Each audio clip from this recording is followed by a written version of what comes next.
آج سورۃ البلد ہم مطالعہ کریں گے۔ نحمدہ و نصلی علی رسولہ الکریم، اما بعد فاعوذ باللہ من الشیطان الرجیم، بسم اللہ الرحمن الرحیم۔ رب اشرح لی صدری ویسر لی امری واحلل عقدۃ من لسانی یفقہوا قولی۔ سورۃ البلد مکی صورت ہے، 20 آیات اور 1 رکوع ہے۔ بسم اللہ الرحمن الرحیم۔ لا اقسم بہذا البلد وانت حل بہذا البلد ووالد وما ولد لقد خلقنا الانسان فی کبد۔ صدق اللہ العظیم۔ لا اقسم بہذا البلد، میں قسم کھاتا ہوں اس شہر کی۔ اللہ تعالیٰ فرما رہے ہیں کہ میں قسم کھاتا ہوں اس شہر کی۔ یہاں پہ لا جو شروع میں آیا ہے وہ اسی طرح ہے جیسے لا اقسم بھی یوم القیامہ سورہ قیامہ میں آتا ہے۔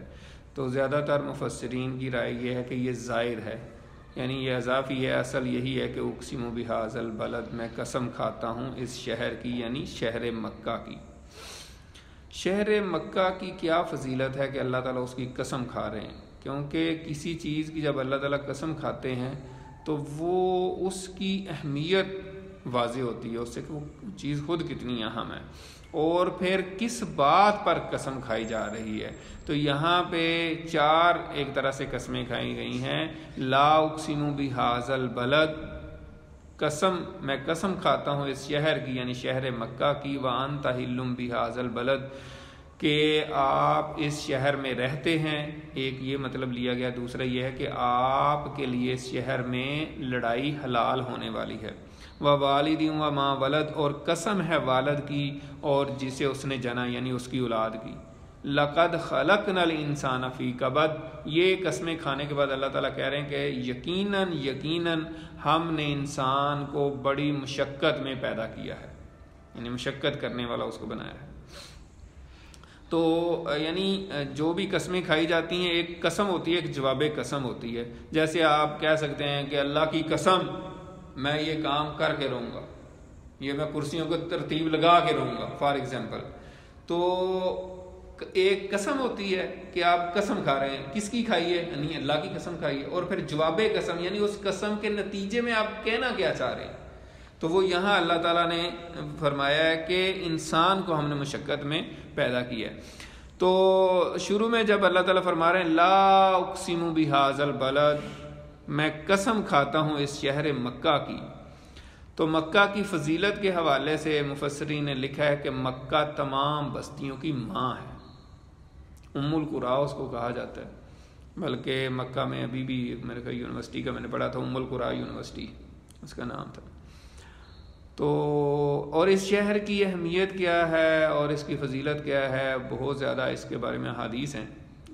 بخاری شریف کی حدیث ہے کہ یہ شہر اللہ تعالیٰ نے جب سے زمین و آسمان کو پیدا کیا ہے، یہ حرمت والا شہر بنایا ہے۔ جب سے زمین و آسمان کو پیدا کیا ہے، لہٰذا اس کے درخت نہ کاٹے جائیں، اس کے کانٹے نہ اکھیڑے جائیں، اس میں کسی جانور کو نہ ہراساں کیا جائے، اس میں کسی قسم کا آپ کوئی اور کسی کی چیز بھی نہ اٹھائی جائے، الا یہ کہ آپ اس کو اس لیے اٹھائیں کہ اس کے مالک تک پہنچا دیں۔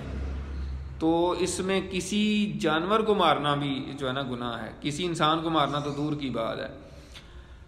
وَأَنْتَ حِلٌّ بِهَذَا الْبَلَدِ، اور دوسرا یہ ہے کہ اس شہر کی جو شہر کے ساتھ آپ صلی اللہ علیہ وسلم کو محبت تھی، اور جو ہے نا جب آپ صلی اللہ علیہ وسلم کو مجبور کر دیا گیا ہجرت کرنے پہ، تو جب آپ صلی اللہ علیہ وسلم مکے شہر سے نکل رہے تھے تو آپ نے کیا فرمایا کہ اے مکہ، تو مجھے زمین پہ تمام شہروں سے زیادہ عزیز ہے، لیکن تیرے لوگ جو ہیں وہ مجھے یہاں رہنے نہیں دیتے۔ تو اس شہر کی بہت اہمیت ہے۔ باقی یہ ہے کہ یہاں پہ نماز اور عبادت جو بھی ہے اس کی بہت زیادہ فضیلت ہے۔ وہ عام مساجد میں یا عام جگہوں پہ نماز پڑھنے سے 1,00,000 گنا زیادہ اس کی اہمیت بیان کی گئی ہے۔ وَأَنْتَ حِلٌّ بِهَذَا الْبَلَدِ، اور یہ کہ آپ اس شہر میں رہتے ہیں۔ عام جو ہے مفسرین انہوں نے یہ ترجمہ کیا، لیکن زیادہ تر نے یہ کیا کہ آپ کے لیے شہر میں لڑائی حلال ہونے والی ہے۔ یہ بیسیکلی مکی صورت ہے، اور مکہ میں جو مشرکین مکہ تھے وہ جو مظالم ڈھا رہے تھے مسلمانوں پر اور مسلمانوں پر زیادتیاں ہو رہی تھیں، تو اللہ تعالیٰ کی ذات جو ہے وہ آپ صلی اللہ علیہ وسلم کو بھی حوصلہ افزائی کے لیے اس طرح کی آیات اتارتی رہتی تھی تاکہ آپ کو حوصلہ ہو۔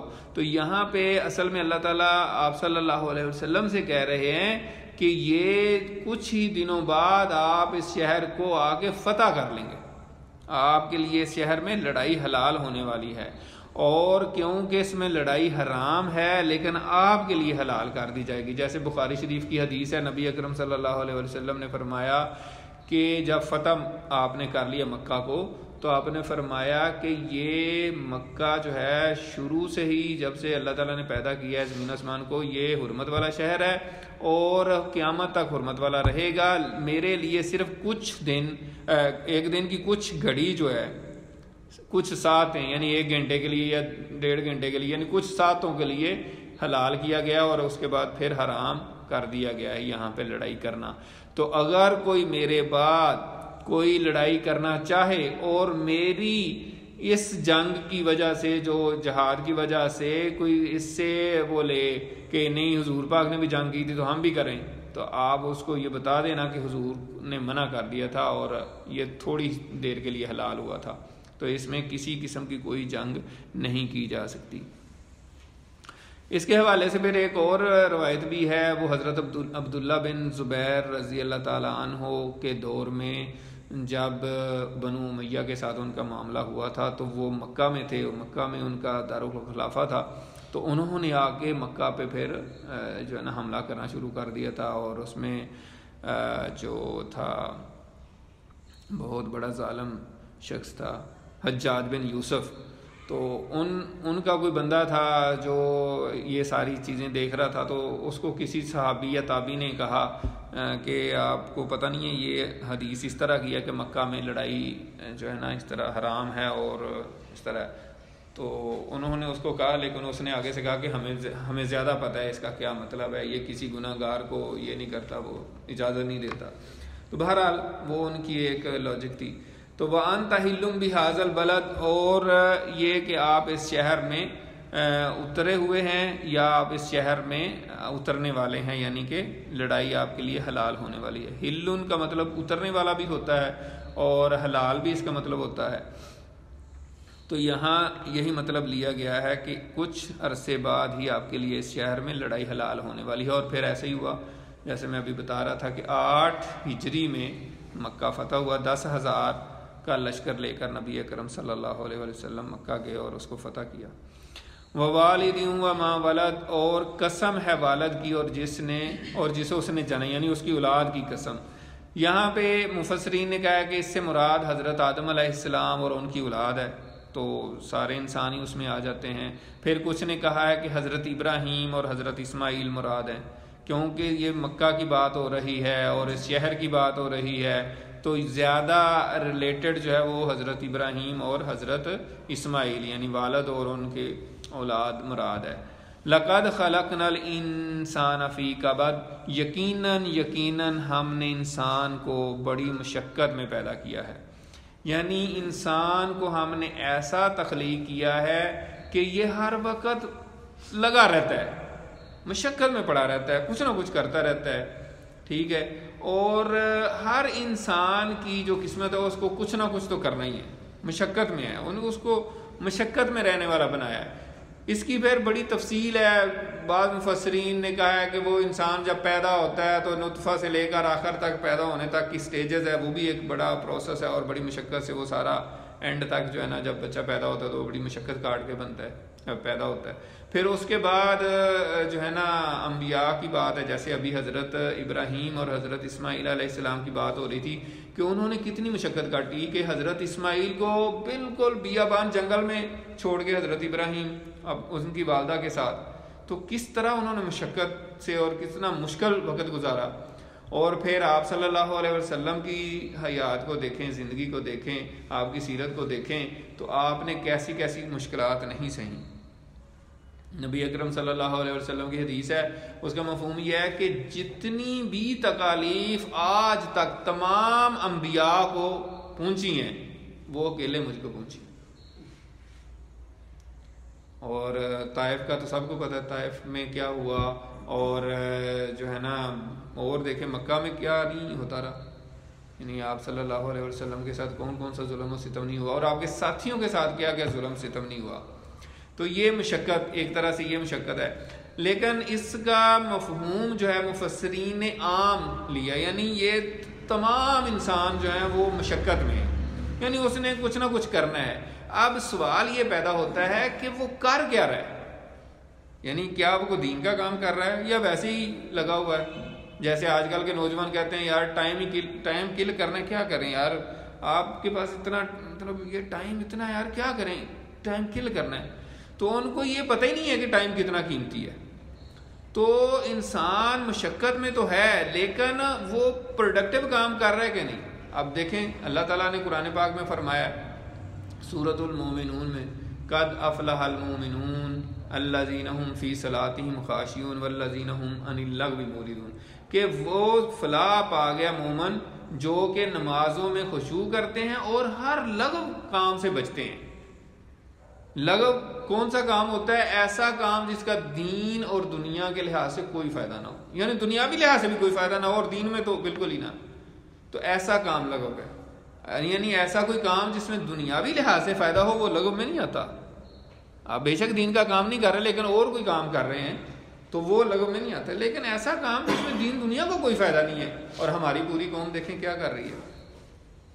تو اس میں امت مسلمہ کے نوجوانوں کو ہمیں گائیڈ کرنے کی ضرورت ہے کہ وہ لا یعنی فضول اور ٹائم کلنگ اس طرح کی جو ایکٹیویٹیز ہیں اس میں نہ پڑیں، وہ پازیٹیو ڈائریکشن میں ہیں، پازیٹیو کام کریں. تو اس میں اب دیکھیں علامہ اقبال رحمۃ اللہ علیہ انہوں نے آج سے 100 سال پہلے کیا کیا شعر کہے ہیں اس حوالے سے کہ تیرے صوفے ہیں افرنگی، تیرے کالی ہیں ایرانی، لہو مجھ کو رلاتی ہے جوانوں کی تن آسانی. یعنی جوان کچھ کرنا ہی نہیں چاہ رہے. اور پھر وہ کہتے ہیں کہ وہ تمہارے وہ تھے وہ آبا وہ تمہارے ہی مگر تم کیا ہو، ہاتھ پر ہاتھ دھرے منتظر فردہ ہو. یعنی تم کچھ کر ہی نہیں رہے، تمہیں اپنے بزرگوں سے کچھ نسبت ہو نہیں سکتی کہ وہ تو ثابت وہ سیارہ، اس کا مفہوم ہے یعنی کہ وہ جو ہے نا وہ حرکت میں رہتے تھے اور تم جو ہے نا بس بیٹھے ہو ہاتھ پہ، یار بس فیسلٹیز ملیں مجھے، یہ سارا کچھ ملے. تو مشقت جو ہے وہ ہر انسان نے کرنی ہے، اس کو کوشش کرنی ہے، لیکن اس کی مشقت، اس کی کوششیں، اس کی ساری ایفرٹس کس ڈائریکشن میں لگ رہی ہیں یہ بہت زیادہ اہم ہے. اور اس میں ہم سب کے لیے ضروری ہے کہ ہم سب فکر کریں اپنی نوجوان نسل کی، اپنے بچوں کی، اپنی اولادوں کی، کہ ان کا ایک لمحہ بھی ضائع نہ ہو، وہ پازیٹیو ڈائریکشن میں چلیں، ان کی صحیح تربیت کریں. تو اسی وجہ سے علامہ اقبال رحمۃ اللہ علیہ کے شعر ہے نا، یعنی جو لوگ صحیح ڈائریکشن میں چلتے ہیں ان کو پھر بہت کام کرنا پڑتا ہے. جیسے وہ انہوں نے کہا کہ ہزاروں کام ہیں مردان حر کو دنیا میں، ہزاروں کام ہیں مردان حر کو دنیا میں کہ انہی کے ذوق عمل سے ہے ملتوں کا نظام. یعنی جو مردان حر ہیں وہ ان کو ہزاروں کام ہوتے ہیں، لیکن جو بندہ دوسرا ہے اس کو پتہ ہی نہیں ہے اور وہ بیکار بیٹھا ہوا ہے. تو نوجوانوں کے حوالے سے اگین میں یہ بات کرنا چاہ رہا ہوں کہ ہمارے نوجوان جو ہے ایک نوجوان وہ ایٹم بم سے زیادہ طاقتور ہے، لیکن یہ ہے کہ اس کو انرجائز کرنا، اس کو موٹیویٹ کرنا، اس کے اندر پوٹینشل جو ہے اس کو ابھارنا. ٹھیک ہے نا. آج علامہ اقبال کے شعر مجھے یاد بہت آ رہے ہیں. علامہ اقبال رحمۃ اللہ علیہ نے فرمایا ہے کہ ہر گوہر نے صدف کو توڑ دیا، ہر گوہر نے، گوہر ہیرے کو کہتے ہیں، ہر گوہر نے صدف کو توڑ دیا تو ہی مادہ ظہور نہیں. یعنی ان کا کہنے کا مطلب ہے کہ ہر جو ہیرا ہوتا ہے جو صدف میں بنتا ہے سمندر کی تہہ میں اور کئی سال پڑا رہتا ہے اس میں، اصل میں اس کا پروسیس یہ ہوتا ہے کہ صدف جو سمندر کی تہہ پہ ہوتی ہے جب بارش ہوتی ہے تو اس کے منہ میں جو قطرہ پانی کا چلا جاتا ہے جس سے وہ ڈوب جاتی ہے اور منوں ٹنوں پانی کے نیچے چلی جاتی ہے، اور پانی کے پریشر وقت کے ساتھ وقت کی تکلیفیں سہ اس کے اندر وہ پانی کا قطرہ ہیرا بن جاتا ہے. اور جب وہ ہیرا بن جاتا ہے تو وہ پھٹ کے یعنی پھاڑ دیتا ہے اس کو صدف کو اور اس میں سے نکل آتا ہے. تو علامہ اقبال رحمۃ اللہ علیہ یہ کہہ رہے ہیں مسلمان نوجوان کو کہ ہر گوہر نے صدف کو توڑ دیا، تو ہی مادہ ظہور نہیں. یعنی ہیرا جو ہے وہ ٹوٹ کے اپنے آپ کو باہر نکال دیتا ہے، اس کو توڑ کے صدف کو. تو بھی اب باہر نکل، تو بھی اپنی صلاحیتوں کے جوہر دکھا اور باہر نکل، کوشش کر. یہ نہیں ہے کہ بس سستی ہے اور پڑے ہوئے ہیں اور کوئی کام ہی نہیں کر رہے. تو اس حوالے سے ہم، جیسے ہمارا مشن ہے، اس حوالے سے ہمیں بہت زیادہ اس کی فکر کرنی چاہیے اور نوجوانوں کو موٹیویٹ کرنے کی ضرورت ہے، ان کو انکریج کرنے کی ضرورت ہے اور ان کو گائیڈ کرنے کی ضرورت ہے، جو کہ ہم انشاءاللہ کریں گے. اَيَحْسَبُ أَن لَّن يَقْدِرَ عَلَيْهِ أَحَدٌ، کیا انسان یہ سمجھتا ہے کہ کوئی اس پر قابو نہیں پا سکتا. يَقُولُ أَهْلَكْتُ مَالًا لُبَدًا، وہ کہتا ہے کہ میں نے بہت سا مال لٹا دیا. اَيَحْسَبُ أَن لَّمْ يَرَهُ أَحَدٌ، کیا وہ یہ سمجھتا ہے کہ اسے کسی نے دیکھا نہیں. یعنی کچھ لوگ ہیں جو اپنا مال اڑاتے ہیں ریاکاری دکھاوے کے لیے، کہ لوگ کہیں کہ بڑا یار زبردست، کیا چودھری صاحب ہیں یار، بہت انہوں نے تو مال خرچ کیا ہے، وہ اتنے لوگوں کو انہوں نے کھانا کھلا دیا، اتنے لوگوں کو یہ کر دیا ہے. تو وہ پھر شیخیاں بگارتا ہے ایسا شخص، یار میں نے تو دیکھیں اتنا، وہ میں نے ادھر اتنے لاکھ دے دیا، ادھر اتنے لاکھ، میں نے اتنے غریبوں کو کھانا کھلایا، اتنے یتیموں کو میں نے یہ کر دیا، اتنے مساکین کو یہ کر دیا. تو اگر ریاکاری سے کر رہا ہے تو پھر اللہ تعالیٰ کیا کہہ رہے ہیں، اَيَحْسَبُ أَن لَّمْ يَرَهُ أَحَدٌ، تو کیا وہ یہ سمجھتا ہے کہ اس سے کسی نے دیکھا نہیں ہے. تو اللہ تعالیٰ تو علیم بذات الصدور ہے، اللہ تعالیٰ خوب دیکھ رہا ہے جو کچھ بھی کوئی انسان کر رہا ہے. پھر اللہ تعالیٰ اپنے احسان یاد کروا رہے ہیں. أَلَمْ نَجْعَل لَّهُ عَيْنَيْنِ، کیا ہم نے اس کی 2 آنکھیں نہیں بنائیں. وَلِسَانًا وَشَفَتَيْنِ، اور ایک زبان اور 2 ہونٹ. وَهَدَيْنَاهُ النَّجْدَيْنِ، اور ہم نے اس کو دونوں راستے بتا دیے. یعنی ساری نعمتیں، ان نعمتوں کو اگر آپ غور کریں، ان کی تفصیل میں جائیں تو آنکھوں کی نعمتوں پہ آپ غور کر لیں. جس کی آنکھیں نہیں ہیں اس سے جا کے ذرا پوچھیں تو وہ پھر آپ کو احساس ہوگا. یا کبھی خدا نہ خواستہ کبھی انسان کی آنکھیں خراب ہوتی ہیں تو پھر بندے کو پتہ چلتا ہے کہ یار آنکھیں کتنی قیمتی چیز ہیں. ویسے تو ہم اللہ تعالیٰ کی جو دی ہوئی نعمتیں ہیں ان کا ہمیں شکر ہی ادا کرنے کا موقع نہیں ملتا، اور ہم ویسے ہی لگے رہتے ہیں اور ناشکری میں رہتے ہیں. اور اسی طرح زبان اور 2 ہونٹ، یہ بھی اللہ تعالیٰ کی بہت بڑی نعمتیں ہیں. وَهَدَيْنَاهُ النَّجْدَيْنِ، اور ہم نے دونوں راستے اس کو بتا دیے ہیں. یعنی برائی اور اچھائی کا دونوں راستے جو ہے نا اس انسان کو بتا دیے ہیں. اور کچھ مفسرین سے مراد جو ہے نا بچہ جب پیدا ہوتا ہے تو اس کی طرف اشارہ کیا ہے کہ وہ ماں کے دودھ جو ہے نا دونوں وہ ہم نے اس کو دکھا دیے، کیونکہ پیچھے انسانی اعضاء کی بات ہو رہی تھی. لیکن زیادہ تر مفسرین یہی کہہ رہے ہیں کہ ہم نے اس کو دونوں یعنی سچ اور باطل دونوں راستوں کا، یعنی برائی اور اچھائی کا راستہ بتا دیا ہے. اب انسان کی اپنی مرضی ہے کہ وہ کس پر چلتا ہے. فَلَقْتَحَمَ الْعَقَبَةَ، پھر نہیں وہ داخل ہوا دشوار گھاٹی میں. وَمَا أَدْرَاكَ مَا الْعَقَبَةُ، اور آپ کو کیا خبر کہ وہ گھاٹی کیا ہے. یعنی یہ گھاٹی کا لفظ یہاں استعمال ہوا، مطلب یہ ہے کہ انسان اخلاق کی بلندیوں کو اس نے نہیں اچیو کیا، اس نے اپنا وہ لیول ہائی نہیں کرنے کی کوشش کی یا نہیں کر رہا. اگر کسی ایک خاص انسان کے لیے بات ہو تو ماضی کا صیغہ استعمال کیا گیا، لیکن یہ تو عام ہے، آیات عام ہے. یعنی کہ انسان کو چاہیے کہ وہ ایک خاص یعنی اپنا لیول اچیو کرنے کی کوشش کرے، اور پھر وہ گھاٹی، دشوار گھاٹی جو ہے، جو ایفرٹ کر کے، جیسے اوپر بات ہوئی کہ انسان کو مشقت میں پیدا کیا ہے، تو وہ گھاٹی جو ہے وہ کیسے عبور کرے گا، کیسے داخل ہوگا، وہ آگے اللہ تعالیٰ نے بتایا ہے. فَكُّ رَقَبَةٍ، وہ گردن کا چھڑانا ہے، یعنی کسی غلام کو آزاد کرنا ہے. پہلے زمانے میں تو غلام ہوتے تھے اور ان کو آزاد کیا جاتا تھا، لیکن آج کے دور میں غلام نہیں ہے تو پھر کیا کریں. تو آج کے دور میں جو مقروض لوگ ایسے قرضوں میں بیچارے پھنسے ہوتے ہیں، یا جن کا معاش بہت تنگ ہو جاتا ہے، یا ان کے بچے ہیں، تو ایسے مسکین غریب لوگ جو ہیں ان کی ہیلپ کرنا، خاص طور پہ اس طرح کوئی کسی کے اوپر یعنی کہ قرضہ چڑھ گیا ہو یا کوئی کسی نے کسی کا ادار دینا ہو، اس کا کوئی نقصان ہو گیا، مطلب ملٹیپل اگزامپل ہو سکتی ہیں، تو اس کی ہیلپ کر کے اس کی گردن چھڑائی جا سکتی ہے۔ او اطعام فی یوم ذی مسغبہ، یا پھر یہ ہائی لیول اچیو کرنے کا دوسرا پوائنٹ کیا ہے کہ یا پھر بھوک کے دن کھانا کھلانا، یہ بھی اعلیٰ اخلاقیات میں سے ہے۔ نبی اکرم صلی اللہ علیہ وسلم کی حدیث ہے، آپ صلی اللہ علیہ وسلم سے کسی صحابی نے پوچھا کہ سب سے افضل عمل کیا ہے، تو آپ نے فرمایا کہ کھانا کھلانا۔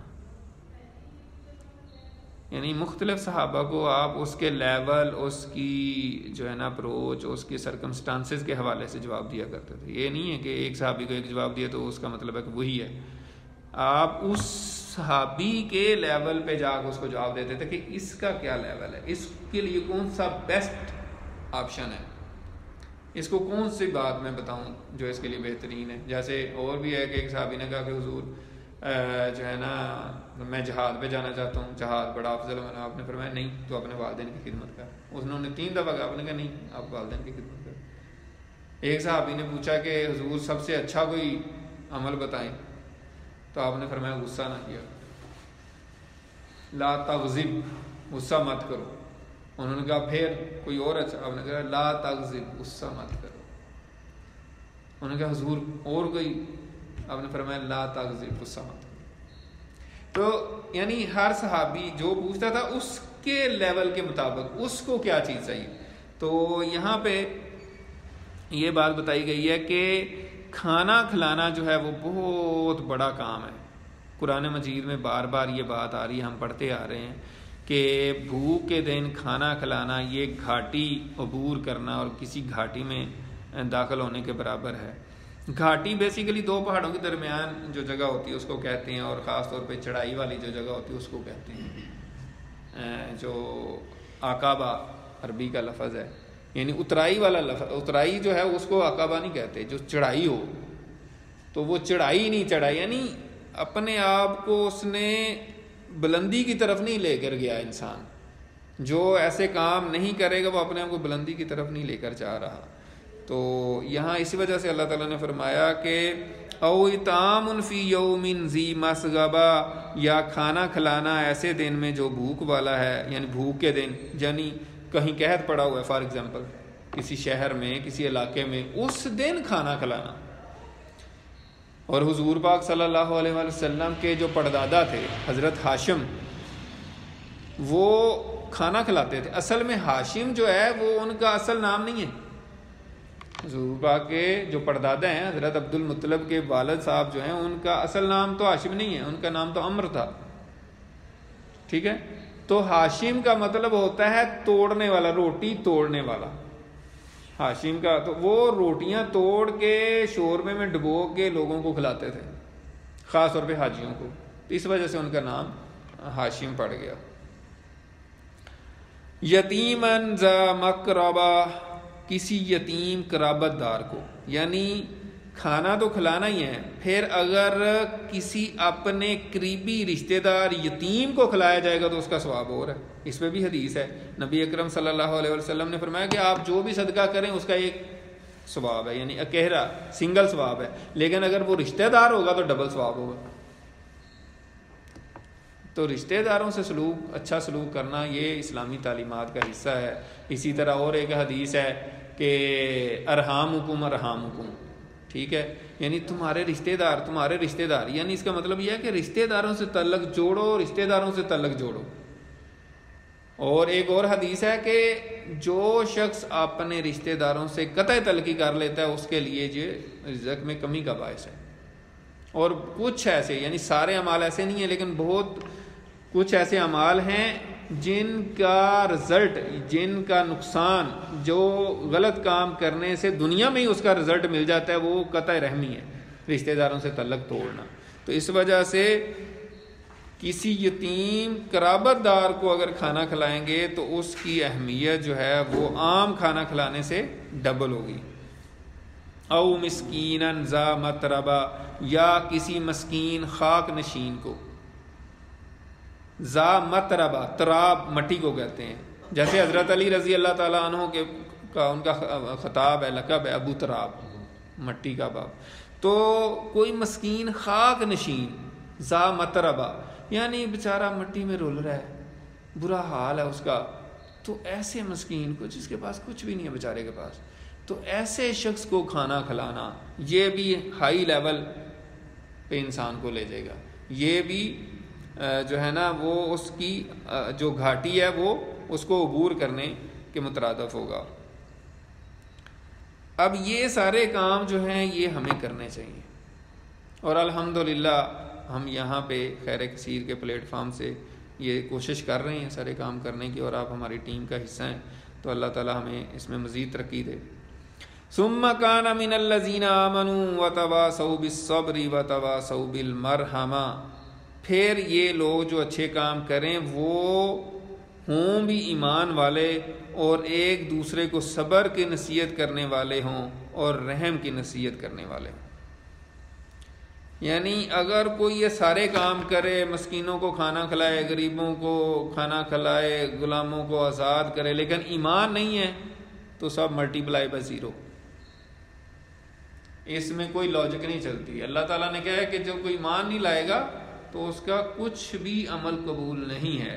آج کے بڑے ہی انٹلیکچوئل اور بڑے دانشور اور بڑے اپنے آپ کو ذہین فتین کہنے والے لوگ یہ بات کرتے ہیں کہ دیکھیں یار اس نے اتنے اچھے کام کیے ہیں اور اس کو کوئی فائدہ نہیں ہوگا. یار یہ کیسا اسلام ہے؟ ایسے لوگ اعتراض اٹھاتے ہیں.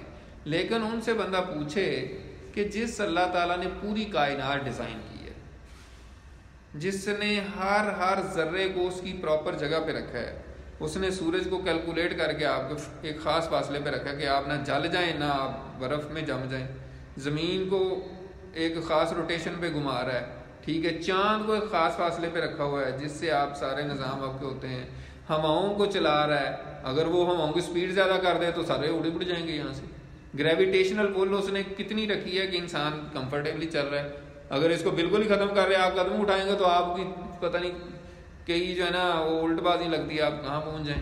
ٹھیک ہے, اس نے ہر چیز کو ایسا کیلکولیٹ کر کے رکھا ہوا ہے کہ انسان کمفرٹیبل. اس نے اسی زمین سے ہر خزانہ نکال رہے ہیں آپ, اگر وہ اسی کو تانبے کی کر دیتا پھر کیا کر دے. اس اللہ تعالیٰ نے, اس کریٹر نے, اس ڈیزائنر نے, اس پلانر نے جو کائنات کو بہترین طریقے سے ڈیزائن کر کے اور ہر طریقے سے ہر ایک چیز کو روزی دے رہا ہے, وہ کہتا ہے کہ یار مجھے مانو, مجھے وحدہ لا شریک مانو. اگر اس کو کوئی بندہ نہیں مانتا تو یہ سب سے بڑا ظلم ہے. اسی کو اللہ تعالیٰ نے شرک ہے, ان الشرک لظلم عظیم. تو پھر آپ جس نے سب سے زیادہ احسان کیے ہیں اس کی بات تو نہ مانیں, اور جس نے تھوڑے تھوڑے کیے ہیں اس کی بات مانیں, اور پھر آپ کہیں گے جی یہ اسلام کیا ہے. تو یہی بات ہے کہ آپ جس نے بڑا احسان کیا ہے, بڑا فضل کیا, اس کی آپ بات نہیں مان رہے.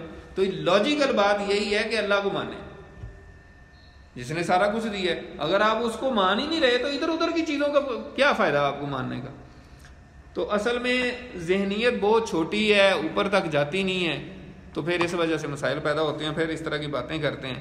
تو اس وجہ سے اسلام کا بالکل کلیئر کٹ موقف یہ ہے کہ جو ایمان نہیں لائے گا اس کو تو کوئی ثواب نہیں ملے گا آخرت میں, وہ بالکل اس کو کوئی چیز نہیں ملے گی. ہاں ایک ایکسیپشن ہے کہ جس تک اسلام کا پیغام ہی نہیں پہنچا, یعنی اس کو پتہ ہی نہیں چلا, اس تک اسلام کی جو پیغام ہے وہ پہنچا ہی نہیں ہے, تو اس کے اوپر گرفت نہیں ہے. ہاں جس کے تک پہنچا اور اس نے انکار کیا, مانا ہی نہیں ہے, اس کے اوپر ہے یہ بات.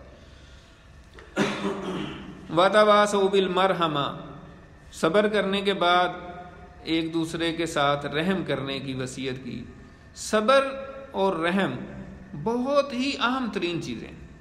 صبر جو ہے وہ بھی ایسا چھپا ہوا خزانہ ہے. صبر ہم پڑھتے ہیں, بچپن میں ہم پڑھتے ہیں, میٹرک میں ہم پڑھتے تھے صبر شکر صبر شکر صبر شکر.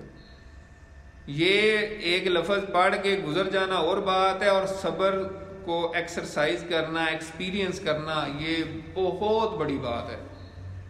صبر جو ہے اس کے اندر خزانہ بھرا ہوا ہے, اور اللہ تعالیٰ نے بھی فرما دیا قرآن پاک میں, ان اللہ مع الصابرین, بے شک اللہ صبر کرنے والوں کے ساتھ ہے.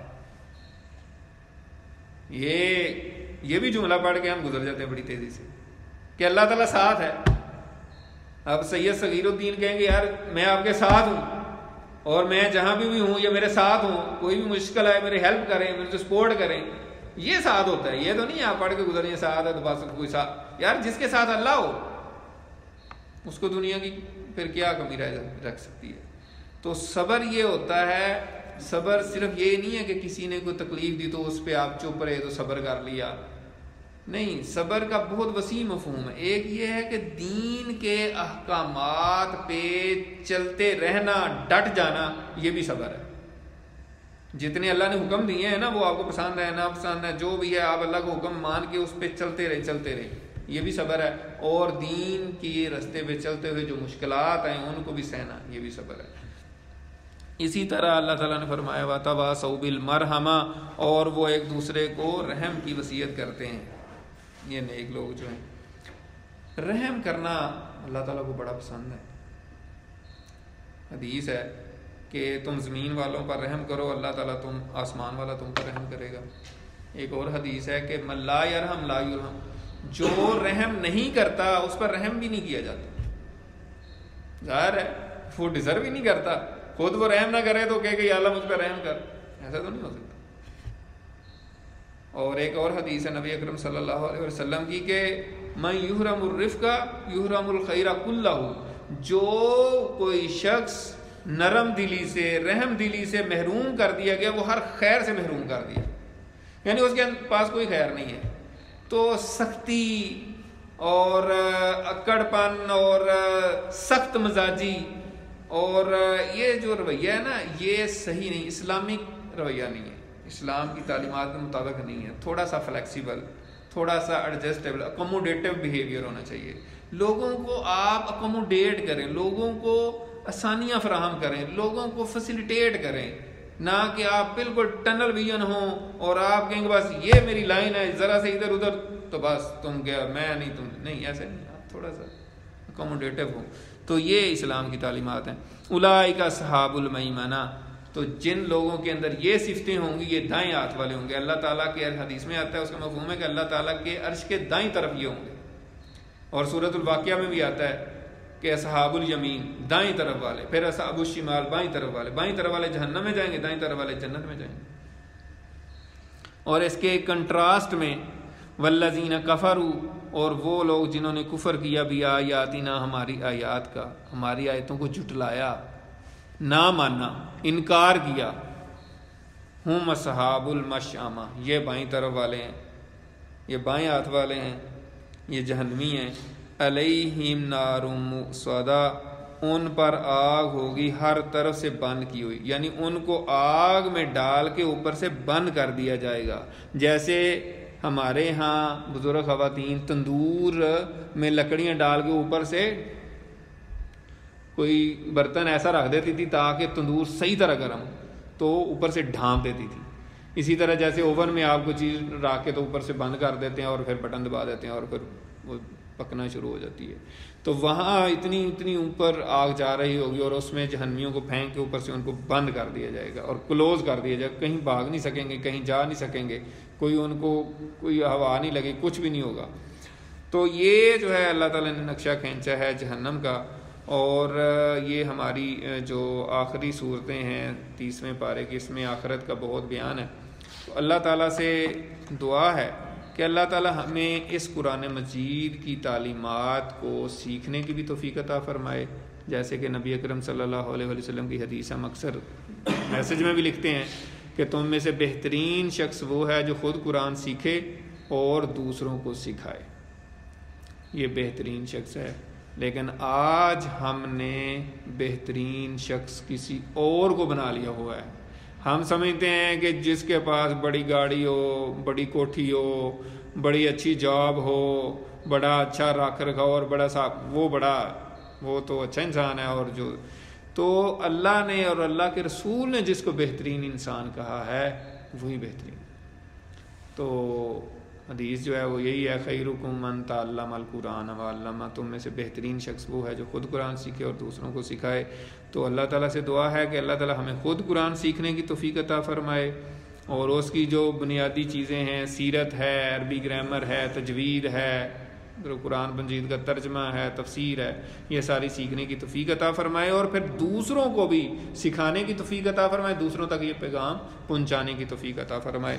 وآخر دعوانا ان الحمد للہ رب العالمین۔ سبحانک اللہم وبحمدک نشہد ان لا الہ الا انت نستغفرک ونتوب الیک۔ جزاکم اللہ خیر۔